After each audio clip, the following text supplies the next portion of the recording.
Welcome to my channel. This is where you have lots of devotionals, Bible studies, and encouragement through your faith walk. Now, subscribe and hit the notification bell. I'll see you soon. Hello everyone, you're welcome to my channel. My name is Ifeoma Samuel. If you're joining me for the first time, kindly click the subscribe button as well as the notification bell. We have been going through the Bible. The goal is for us to get into the word as frequently as we get the chance, and to encourage you, you can check the description box. The resources that you would find useful are embedded in the description box. So officially, I welcome you to day 48, and we are reading through Isaiah chapter 37 all the way to Isaiah chapter 40. The theme for today's discussion is when the enemy boasts against the living God. Now, this is a long discussion, so make sure you listen all the way to the end. I will do my very best to hit on the key points, right? Yesterday, when we did our study all the way to 36, we saw how Hezekiah, how he got confronted with Rabashakeh and his threats and all of that. When we began studying today, I said Psalm. Isaiah chapter 37, verse 1, it says, "And it came to pass when King Hezekiah heard it, that he rent his clothes and covered himself with sackcloth and went into the house of the Lord." He has gotten the threat from this young man, or this serial warrior, Rabshakeh. And Rabshakeh is one of the chief soldiers of King Assyria. He had won so many battles, and he is this arrogant, this boastful, very reliant on their past success. Something that success does. Success can get into the head, and most people fall for the pride. He was so prideful that he reproached God. Look at the response of Hezekiah. Hezekiah, not only did he scream and lament out of anger, because I don't know how he felt as a king when somebody tells you, don't let God deceive you, that he's going to save you. Don't let Hezekiah deceive you. He was screaming to the people, don't let Hezekiah deceive you, that your God will save you.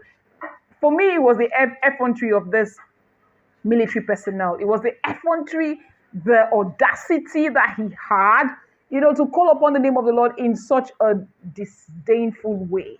If you read through verse 4, this is what he says. He says, "It may be the Lord thy God will hear thee."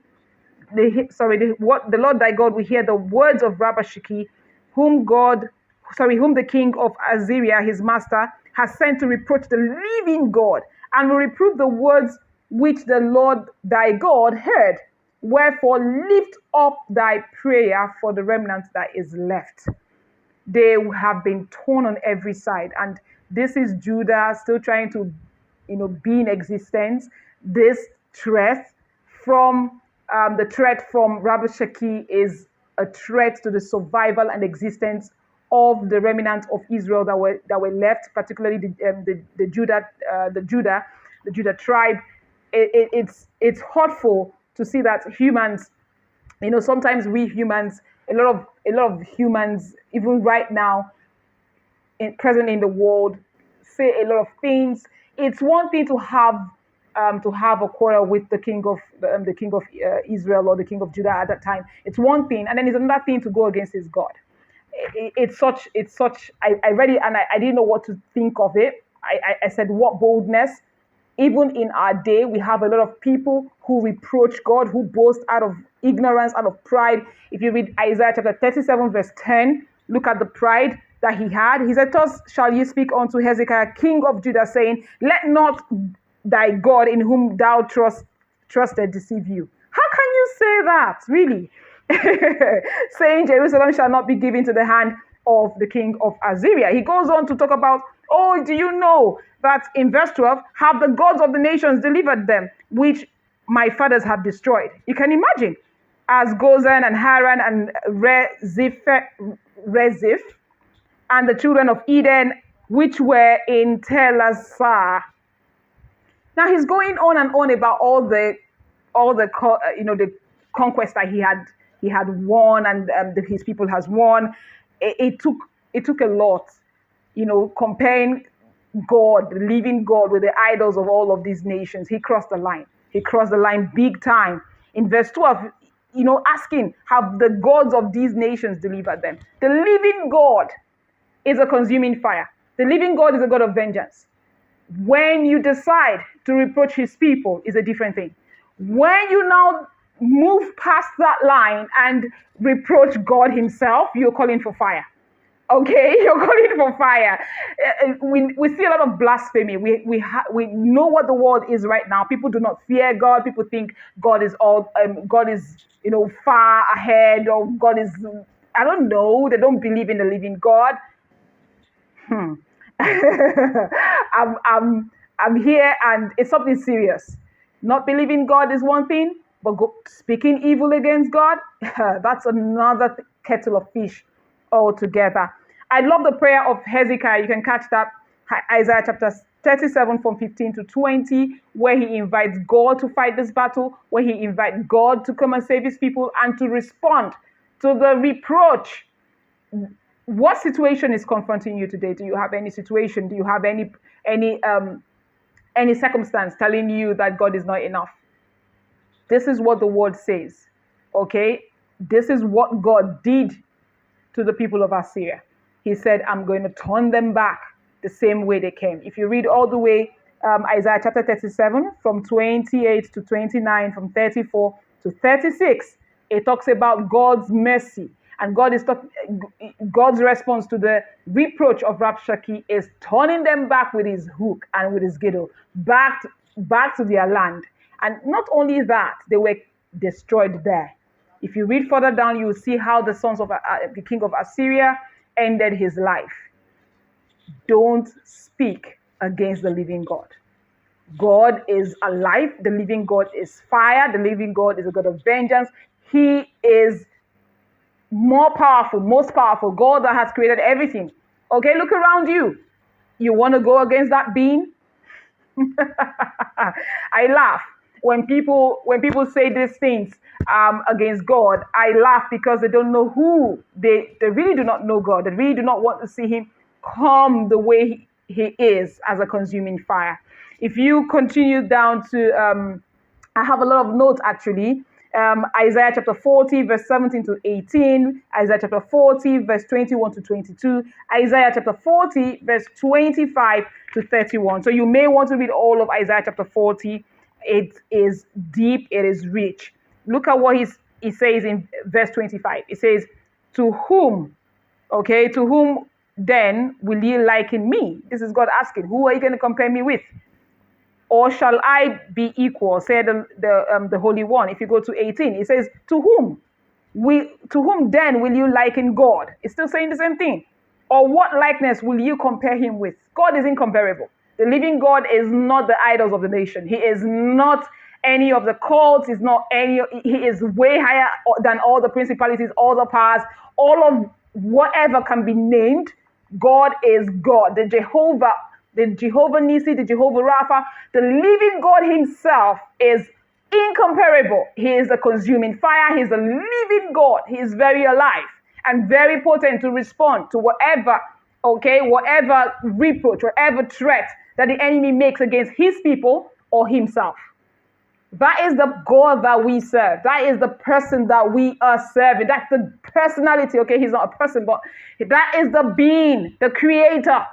That is who we serve and who we love. That's our Father.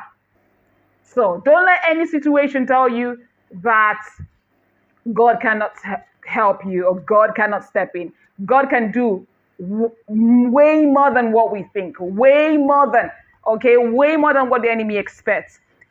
If you go further down to verse 36 of chapter 37, it says, the angel of the Lord went forth and smote the camp of the Assyrians. Do you know how many people? 185,000. That's 185,000 people. By the time it was it was in the morning, they were all dead corpses. Never ever dare God Never ever open your mouth and say something against the living God, because he surely hears. He surely will stand up for himself. That's the God that we serve. Whenever the enemy points his fingers at God's people, I laugh, because the enemy doesn't know what he's playing with. Never mock God. Never. This man did it. We know his end. Okay? So go check the end of all the people that mock God. Go check their end. They never end well, because the living God is the living God. Okay? That's who he is. Absolutely. That's who he is. Incomparable. You cannot compare him with, with anybody, with anything, with any entity. Further down, God rescues Hezekiah. I'm particular about this as well. Hezekiah got sick at some point. If you study the book of Isaiah chapter 37, I'm sorry, 38, how Hezekiah prayed and God had mercy and extended his life. When we came to Isaiah chapter 39, it became something else. I was worried. It made me worry, because it's a point for us, is a place where it gave me some form of personal reflection. Out of excitement, Hezekiah opened up all of his house, opened up everything, and began to show his enemy all that was in his house. And when Isaiah asked him, Isaiah said, "Who are those men again?" And he says, "Oh, they heard I was not feeling well, and now I'm fine. And then they came to see me. They came from all the way very far. And then I showed them there's nothing in the land I did not show them. There's nothing in the house I didn't show them." And then Isaiah was like, "Really? They're coming back. Now everything that they saw, they're coming back to take from you. And then they will make your children eunuchs." You know what got me frightened? This verse 8 of chapter 39, it said, "Then said Hezekiah to Isaiah, Good is the word of the Lord, which thou hast spoken. Moreover, there shall be peace and truth in my days." My goodness. Here is King Hezekiah, who has prayed. Okay, he prayed so much so that he told God, "God, you have to extend my life, because I've been perfect. I've been serving you. I've been all over about the word. Oh God, you've got to give me my life. You've got to extend it." Now God answered that prayer. Why didn't Hezekiah pray for the mercy of God again, like he had been doing in time past?